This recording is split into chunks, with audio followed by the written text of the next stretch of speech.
my own understanding was I could do this and then I could serve in the ministry. And God was saying, I don't want nothing but your whole efforts 100% on my work and my work alone.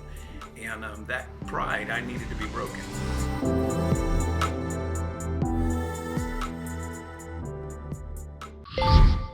We are super excited to introduce you to our 300 Sons for City Soleil campaign. As you can see, we have these blank canvases here, and the beautiful thing that's gonna happen is we're gonna take these suns and we are actually literally gonna build a piece of art that is a sunrise that represents all of you coming together for the kiddos that we adore in City Soleil. So it's $25 a month commitment, and every single one of them comes together and makes a huge impact. We cannot wait to see who joins the Upstream family. Well, guys, we're here with Jason, representing Agora Ministries. Guys, this is exciting for Sammy and I because this is really our first look, both into your ministry and you as a person. I know this as soon as we showed up at our fellowship. Your name was already brought up.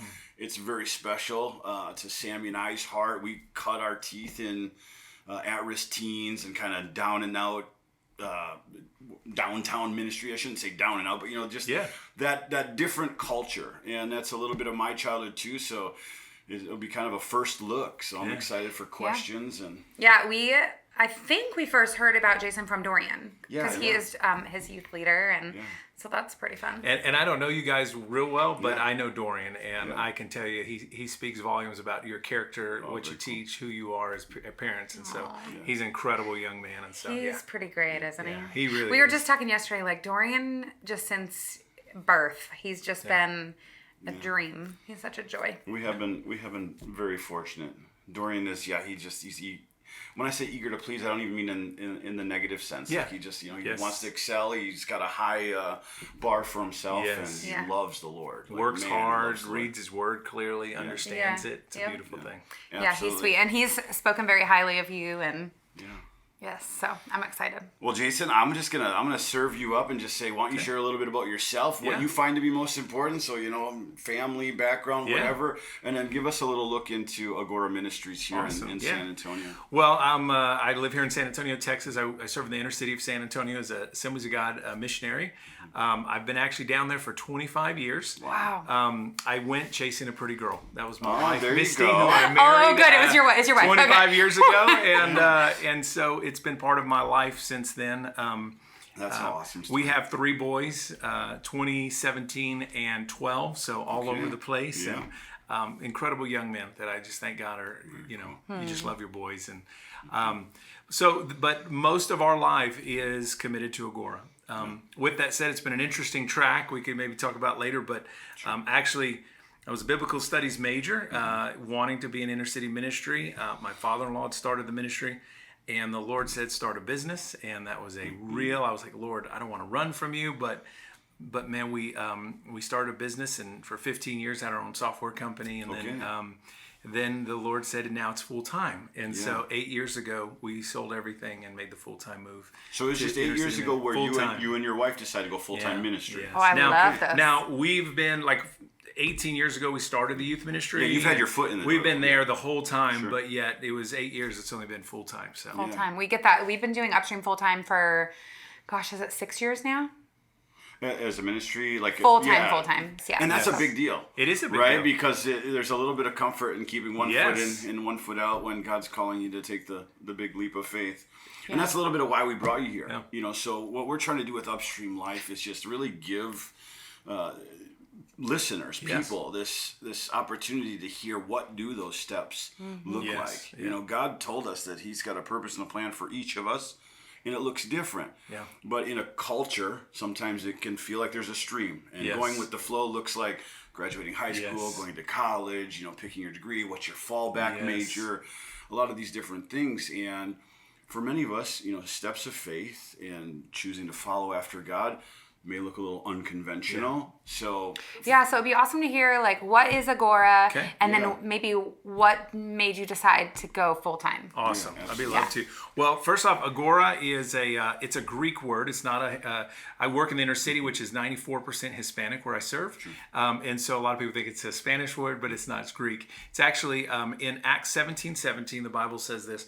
Paul would reason in the synagogues daily and then he would go into the Agora or the marketplace and share the gospel. Oh, So at the heart of Agora, it is an goosebumps? outreach ministry. We are not just to sit inside the walls, but to go out where the people are at. Yeah. And so what we do is we're a weekly kids ministry, youth ministry. We feed about 400 people every single Wednesday. Yeah. We do tutoring after school, pick up kids. We do women's ministry. We do creative arts on Saturdays. So we have Cypher Dance, and we bring students in. They learn creative arts and dance, and then they hear a Bible study and about knowing Christ. Yeah. And so and then we have mission trips that come all throughout the year and serve with us. And which we got a little bit of missions. We had a team from Iowa come down, and we plugged them in and serving with you a little bit this awesome. summer. That's right. That's right. And so it's been really, it's an incredible what God is doing down there. My father-in-law started, he passed away now 10 years ago with pancreatic cancer. And that was part of what called us to move. But I will tell you this, we serve in the lowest income, lowest fed, highest violent crime, highest dropout rate, and highest single area mother of our city. Within our 2 locations in the west side, there's over 2,500 housing project units within a 2-mile radius. So we're right in the projects. And then we have a third location on the east side, which is another high need area of our city. What that really means is, so I tell you the statistics, and it's just statistics. But let me tell you the reality. Yeah. So about 17 years ago, started the youth ministry. We're running a Friday night. About 75 inner city teenagers are there. I'm middle of preaching about Jesus, and right in the middle of my preaching, these 2 girls get up, run to the middle aisle, and start fist fighting. And they are throwing down. We're not talking like, I don't know how to fight them. They are throwing down, grabbing hair. The front door flies open, and a mom who had just happened to be outside for some reason is throwing kids out of the way. And I'm like, great, she's going to help me break them up. Yeah. And instead, she gets right in the middle and is like, hit her, pull her hair, chaos. Yeah. Well, that was my recognition between the statistics and the reality. There's a difference when you're in that kind of community. Yeah. Now, the exciting thing is that young lady started coming back to the youth ministry. My wife really began discipling her and sharing, and she now came to know Christ. And now, fast forward all these years later, she's on our staff and serving other young ladies in our community, sharing the gospel. And so it's a tough area, but we have a tough God. Yeah. And we know this, that if you love people, the love of Christ is going to move, and they're going to know something's different. And when the Spirit of God gets involved, people will know who He is and come to Him. So true. So it's exciting. We've always said you can't fake it in the hood. You can't. You know what I mean? These guys live at such a survival level sometimes. Whether you said sometimes just duking it out to keep their territory, or just the rougher side of town. Yeah. They have that almost sixth sense to see your sincerity and if you're real. So the fact that you've tested or stayed the test of time proves that you guys have that going on. That's very cool. Do you have a question on that, babe? No, that's exciting. I love hearing about this kind of stuff. Yeah. Like I said, we cut our teeth in it. I grew up in those types of neighborhoods. Yeah, so I was a project kid, so to speak, or whatever. And the Boys and Girls Club and different sport events, stuff like that would get into our lives, and just that mentorship was huge. I always say football is probably what kept me alive to meet Jesus. But then later became an at-risk teen center for us, where I could actually go shoulder to shoulder with guys and hear about the Word of God, be discipled myself, and that was life-changing. Well, what we found is whether you're in a youth group in a more affluent area, or you're in the inner city, everyone wants to connect with somebody. They want to be loved. They want to be cared for. They want to know that there's something special about them. And when you work in the inner city, you have a lot of different dynamics. You have abuse and abandonment and alcohol and drugs and stuff that, we see guys that will come and open up the building, and they're sitting with needles in their arms, passed out in our place, and prostitution around, all those things you see. And so they just create more pressure, more sometimes pain, sometimes the pain creates more just great need. Sometimes it creates walls and just hardness, like, hey, I'm going to protect myself by being hard. But the reality is, when you get to know people, it's always the same. They want to be loved. And you being consistent, you sharing. And I tell everybody, you don't have to be the most dynamic person in the world. Sure. All you have to do is be kind and compassionate and loving. That changes everything. It's not about, and so many people they think, man, but I can't do that. You can spend time with a person and show if you kindness. care about some people, you just care about people, That's really what it comes down to. Yeah. It can change everything. It's so true. Like just how, I mean, even like in my own life, it's like, you know, you could be having a cruddy day and somebody could smile at you at the grocery store and it changes the whole course of your day and your week, you know, or somebody can be a total turd to you at the grocery store and it changes the course of your day, you know, like it's just, I think so many people, like you said, think that you need to be a certain person or a certain personality type. And the reality is you just need to care. Yes. And that's sometimes life-changing for people. So you had mentioned that there's a high like single mom population. Yes. Do you have a high like teenage mom population? Yes. Well, and that was a very very hard to understand. So it's one thing to hear the statistic, but then when you see it, it's a whole nother thing to accept. We started youth pastoring down there, and I'm talking young girl that's 16 years old. It has her first child. 17 is already a second child. And now the neat thing is, though, those same kids are actually coming to our youth group. So her mom went through it. And now her kids are going in our youth group. It's pretty amazing to see the generations. But the reality is, there's a lot of difficulties through that. There's separation. Sometimes there's they're too young to understand the commitment, and so the kids suffer because there's not two parents in the home. There's not always, and in some cases, they do make the right choices, and they find ways to raise their kids really well. And sometimes the kids just get lost in the shuffle. In the system, and you see the pain, and but again, you got to do what you can do. For sure. That population definitely has my heart. Like, you probably learn, like you guys in Haiti, you can't change the whole world. Exactly. You can change what you can do what you can do. What's in front of you, you said something that was really profound and is a really big deal to us too before we get into some of these questions. But so you have Mother Teresa, who I think is just like, as far as somebody that can write a book about poverty and serving the poor, which seems to be where a lot of our troubles come from when we're dealing with the physical poverty. We're not talking about spiritual poverty, but just physical poverty comes with certain issues. And she had a big backing, and the Pope was very generous to her. And in one of her memoirs, she was just thanking him for providing all the physical things that she needed. Yet she says, I've seen and experienced a poverty that is greater than the physical poverty. And that is being unseen and unheard. She was saying, like, these children in these orphanages and these children's homes, they need to be touched. They need to be sang to. They need to be seen. And when you were saying, the kids in those areas, they're sent off to school to go compete with parents that are tucking them up at night, singing them songs, working hard to provide for them, shoes to, fit in. And sometimes those kids can feel very unseen and unheard, and showing up is a big deal. Well, and I do analogy often for our new staff and our interns where I hold two red balloons in front of them. They're about the same size, they're blown up and all that.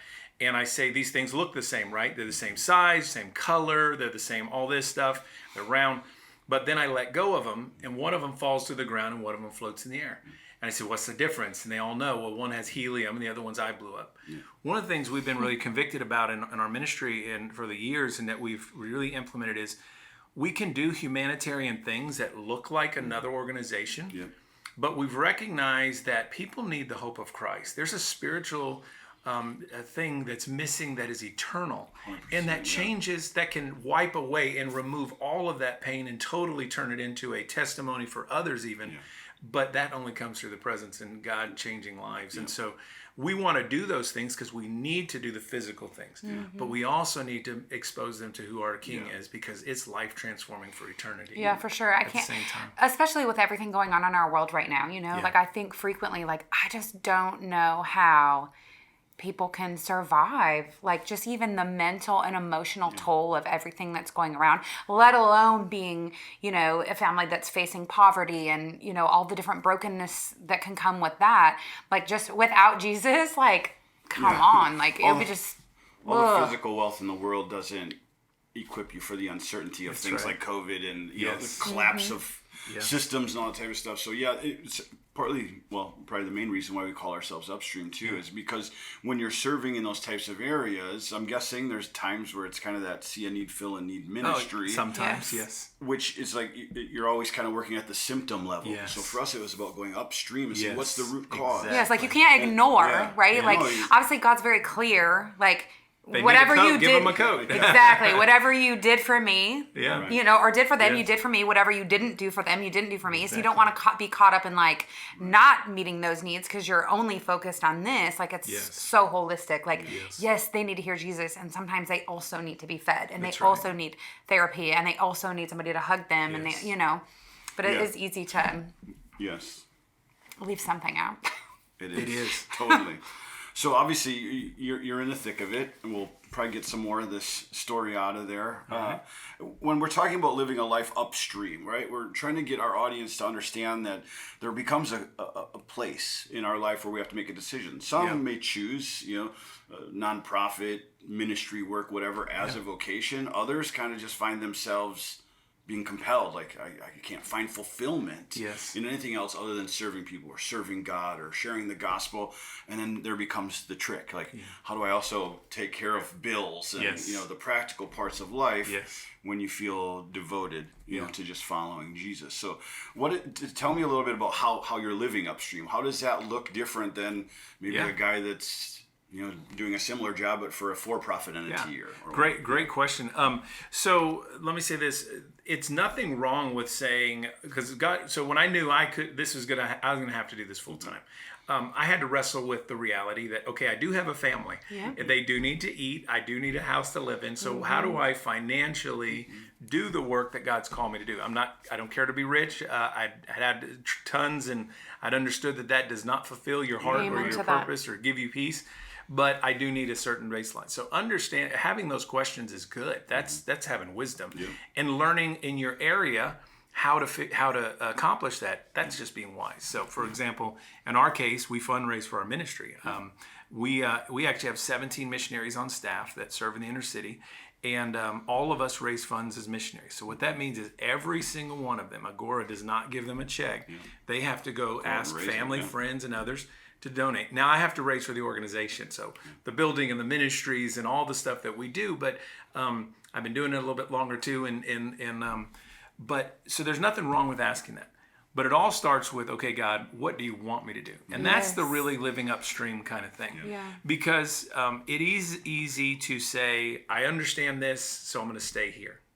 But the Bible, but the Bible says, I do not lean on your own understanding. You know what I'm saying? So I had to come to the place, okay, God, you are speaking this to me. I've got to make the move.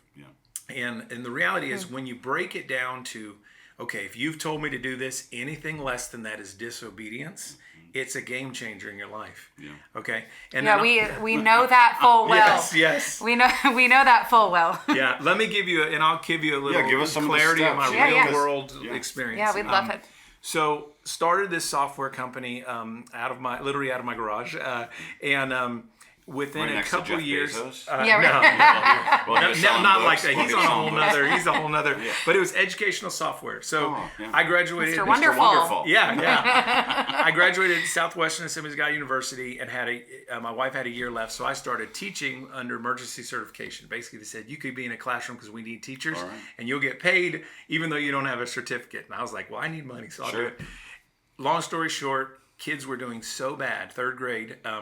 That I made these real visual presentations, and my scores went up that my superintendent, my math coordinator came in and said, what are you doing? Because this is absolutely unique. And I told him, and my math coordinator said something to me. She said, God gives people ideas for a reason. You need to pray and see if this is for a reason. Well, I'd never met her, but when she said that, I'm telling you, it was like God spoke to me and my wife, and we wrestled, but we said, okay, God, we'll start the business. And within... So 9 months of building the software, within the first 60 days, like $60,000 comes in of sales. Like, that's what a good on test, earth can right? you? And good proof of concept there. Yeah, exactly. Started the youth ministry at the same time in the inner city, those kind of things. So it's bivocational. We have a lot of similarities. But here's the reason I tell that story. We partnered with the largest publisher in the world, and it was ridiculous what the finances we were getting. But then God called me. My father-in-law got sick with pancreatic cancer, and and the Lord said, it's time for you to make the full-time move. But I understood this other thing so well, and I was already doing ministry, so I was like, but I'm doing ministry, and I also have the funding vehicle to do it that's real simple, And so I started running from God. And what happened was all that blessing that God was overflowing just started to turn to a trickle. And then I hardened my heart. And so what that meant for me was I said, I'm going to make this other program. I was made a math line. I was making a language arts program. And I said, you know what? If I have to put whatever we have to do, we're going to make this thing work. So we made a better program than before, more people part of it, more marketing. I mean, you name it, all kinds of strategies. And it was a black hole. And not only that, I got so hard to heart that I started pulling out of our own savings. And the long story short is this: we lost over $1.5 million we should have had going into the ministry as an incredible, gracious backdrop from God. And I didn't, and we don't have that because I kept pushing. And finally I said, God, I'm sorry. And I made the move 8 years ago, full time. And it has been the single best thing in my life. But I do need to caution this to anybody that's ever going through this. What I've realized now is there was a pride issue in me. Yeah. I didn't even know it until I started being successful. And then I didn't realize that my own understanding was I could do this and then I could serve in the ministry. And God was saying, I don't want nothing but your whole efforts 100% on my work and my work alone. And that pride, I needed to be broken. It needed to be rooted out. It needed to be revealed. And I thank God he did, because what he's done in this last year's in the ministry is 100 times better than what he did in the business. But I now have a complete understanding. Yeah. It's only by him. Yeah. It's only by his Spirit. It is not us. It's when we surrender and give everything, he brings change. And that's so for me. So it's very personal talking about those kind of changes. Yeah, we get it. That's I walk a little bit with a limp because of it. So yeah, that's a good thing though. Like a limp is a good thing, because I think, there's been times of our life where, where you come out with a limp, and I just think that what it really does is it makes you be able to have such a deeper compassion for people, and a deeper grace for people, and a deeper even being able to recognize oh shucks, that's pride, and that's going to stink for you because you're going to come out with a limp, but you're not going to listen to me anyway, so we'll just pray and move on. But it's totally. Oh. There's a lot to be said about the storms that Jesus himself leads us into. It was him who said, hey, we're going to the other side. Well, I take a nap, the storm ensues. And when we're on the other side of it, and we can see that, how this is your story, so I don't want to piggyback on it, but you're in good company. Yeah. Mm-hmm. And that's what I really want people to hear, because it tends to be that, right? Comfort is so enticing. Oh, yes. And God will accomplish his works apart from us. Yes. You'll find somebody. Yes. I've always been the guy that's man, I want the best seat on the bus I can get, Lord, but I also don't want to go anywhere you're not leading me. And those gifts of faith, what people don't realize is it's kind of like they just build upon each other. Yes. You're going back into this kind of borrowed faith. Yes. Before, this didn't make sense, but I know how I felt as far as peace in my heart. I know how me and my wife were unified. I know how it felt to receive counsel that maybe didn't even really promote us to do it, but we received it in a way where we're okay, so that was a caution, but we're still going to proceed. And I don't know how many times we're Lord, we're going to charge bulls towards this door, praying all along the way that if it's not of you, you'll shut it. And and you run into some of those doors. Yes. So you're here now. Take me through a few of those kind of examples, right? So you've got yourself. Are you reaching out to pastors or friends or whoever? Are there people that are shutting you down and saying, no, stay at work, or keep pursuing this? Well, what were some of those kind of wrestling matches? So, believe it or not, in my area, a lot of people were like, man, that'd be awesome if you make the move, but are you sure you want to let go of the business? Exactly, yeah. Because they could understand, just like I got understood, that's a great vehicle. But, so I didn't get that many fighting walls. The reality is I guess sometimes people, especially since our company did really well, they kind of were like, man, whatever he's doing is good. That's not always true. That area was good, but that doesn't mean that other things. And so people really were very man, well, whatever you think, go for it. And I wish I'd had more people step up to me and say, Jason, you're running. You're running. And if they would have talked to me long enough, they'd have known it. And I wish they would have stood up straight and said, you need to hear God's voice and obey that and nothing else. What was your wife? Your wife. Okay, I was gonna say, I knew it. Well, the wife always knows. This is the importance of discipling, being in a relationship, because oftentimes I tell Satan, I knew the wife. I knew that she knew. Yeah, you knew it. I think she had to say something. There's times in your life where you want to seek counsel, but you're sitting back I don't know if anybody knows me or is intimate enough with me and my situation to really point me in the right direction. And that's where our wives. Yes. Well, and the truth is this, man, when we were on the right path, and we are on the right path, man, God works through into us together as a team. Yeah. Man, when this started happening, I mean, all it does is bring division. Yeah. All it does is bring pain. There was tension. There was constant fighting. But I knew in a way, but I was so hardening your heart. And you get to a place where you harden your heart that you can just ignore. Yeah. And I thank God for my wife who kept faithfully loving me and being patient with me until I recognized, yes, this is what we have to do. And we lost a lot, but she was, the best thing is I learned how to submit myself to my wife even and listen to her voice and her gift of discernment that I just did not have. There's no teacher quite like a failure. You know what I mean? Like sometimes you have to feel it. I want to ask a secondary question, but I think because we're right here already, like, can you tell us maybe about a challenge you faced living upstream? Or face currently? Two things that I'm thinking of is, it's interdenominational people, maybe unsaved people watch this. I don't know who will watch this and to what archive it'll make. But even inside of faith, you said most people were encouraging. At my particular stage of life where I was looking to take these steps of faith, I was with a bunch of sensationalist type people, that were not leaps of faith type people, very practical, pragmatic, you're a business guy. Not everybody, but some. No, not everybody. But that was my closest counsel were the ones that were saying, like, I don't know how God necessarily speaks to you today, these types of things. So, with that, I could go into some of my own challenges, but can you speak to any challenges? For sure. Yeah. And please hear me. There's been a thousand challenges. If you ever have done anything, just God, I'm going to totally go after you. You're going to see challenges. Yes. Yeah. So, every day. Yes. So how do you weigh those? How do you persevere? Give us. So I'm kind of a people person. Well, I am a people person. I went through this training one time, and I found out that I have the same personality as Peter, and I have the same personality as Saul.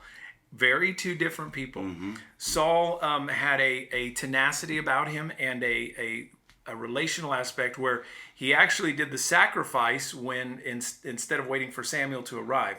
Yet. And the Lord said, I'm going to take the key because you're not being faithful. Well, but he had the personality ability to walk in the tent with Samuel and say, okay, but can we walk out unified right now and not make everyone, after all this incredible thing happened. So I recognize I have this ability to either really step out in faith and in a big way, or I have an ability to really affect others and run from God based on how I people.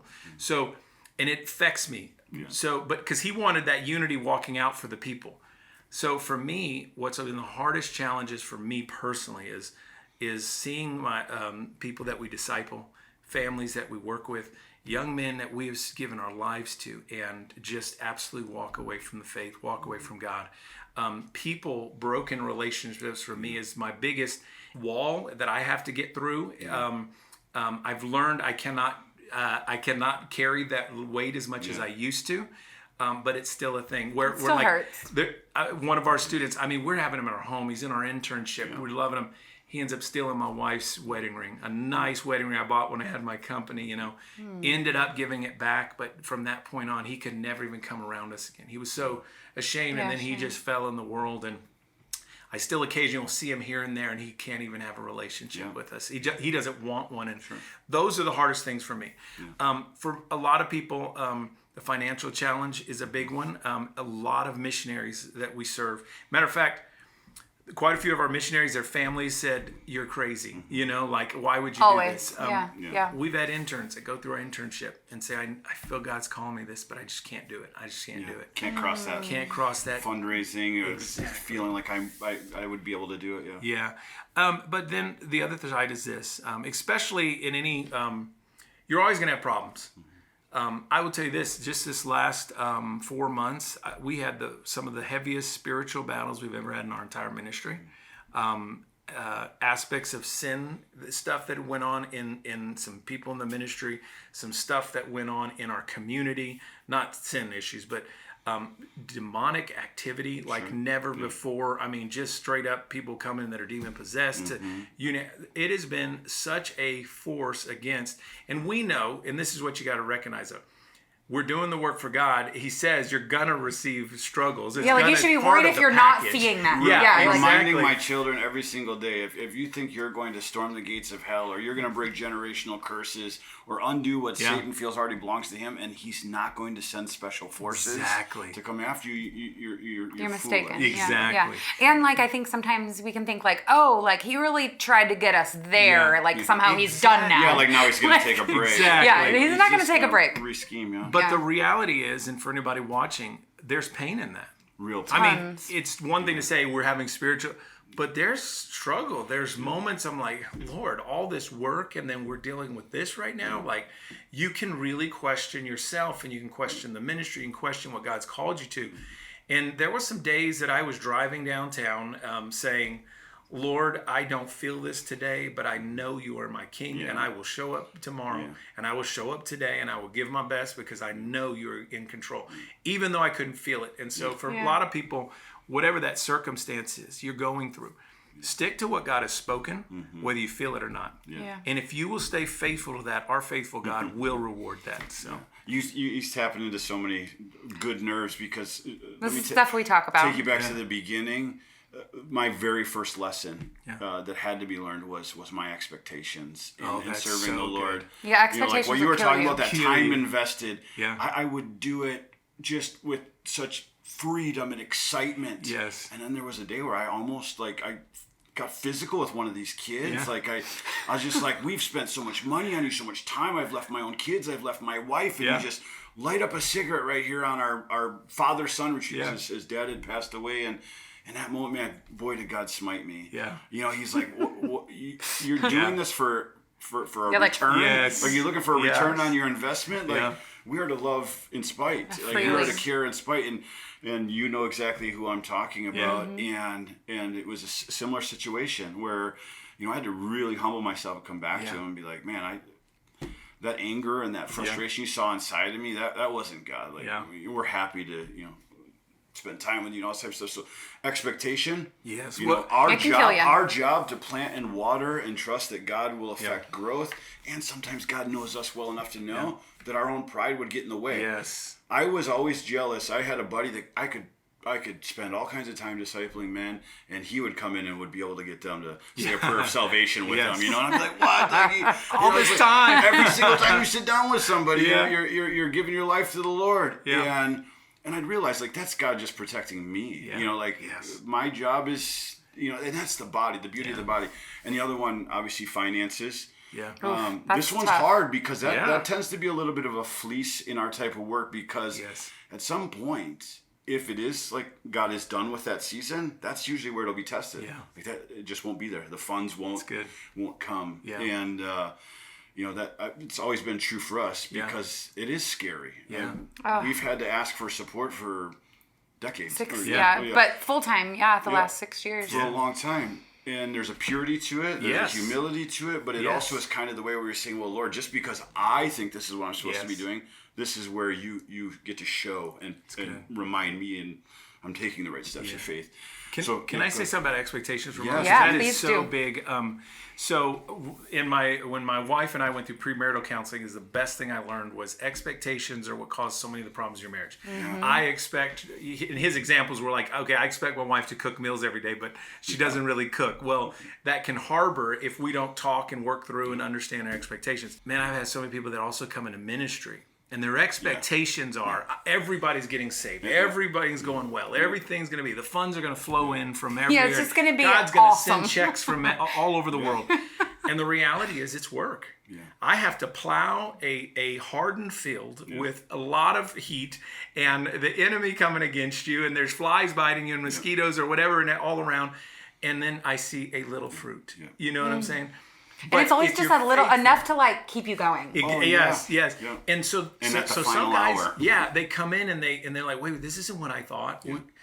Yeah. So some people, but the other side of it is, but if you stay faithful, faithful, that's when you start seeing the long-term results. And being down there 25 years, I mean, we have now, 6 staff that are come through our community and serving other people. We get to see thousands, but I couldn't have seen that if I'd have just come for a season and left. Right. You have to be able to plant, and then in the fundraising expectations too. Yeah. It's not fun, but it's also, it is so faith building Yes. at the same time. I can't ever think of a time where God has not come through. Yes. Not when it's something that is His plan. Yeah. Doing. Maybe if it's like my plan. Yes. Yeah. Then He's not. Oh, yeah. He's We not gonna. bombed on a few of our plans. Yeah, for we sure. have. And that, you hit it. Our little saying for that is faithfulness and focus to the original vision. Yes. There's so much opportunistic leadership out there. Yes. And is the Holy Spirit able to be really flexible? Sure, but typically whatever it is that He moved in your heart to get you to start something. Yes. He's not going to have you start off in orphan care and then end up in making ground coffee and totally abandoned. Yes.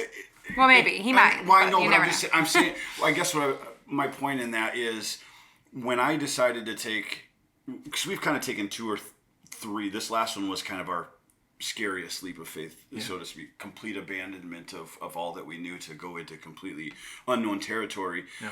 And I was fortunate enough to have a friend that said, go meet with a few guys that are way down the road. Yes. Spend some time with them. And after sitting and taking notes from CEOs, CFOs, COOs of these organizations that I respected, really the only common denominator I could find through all that was faithfulness and focus to the original vision. I agree. And here's sometimes the second or third generation to this organization that some wild youth pastor founded. Man, I love what you're saying. And they would say, hey, I wouldn't have wrote a check to this organization in the first 10 years. Like, it was like, I couldn't have told you where money was coming or going. Yeah. But that fire to that original vision is what helped us get on board. And now it's whatever. And that moment of, sometimes we have to learn a new dance because, there's a new rhythm being played or pivot a little. But boy, if you don't quit, you win. I agree. You win. You know what I mean?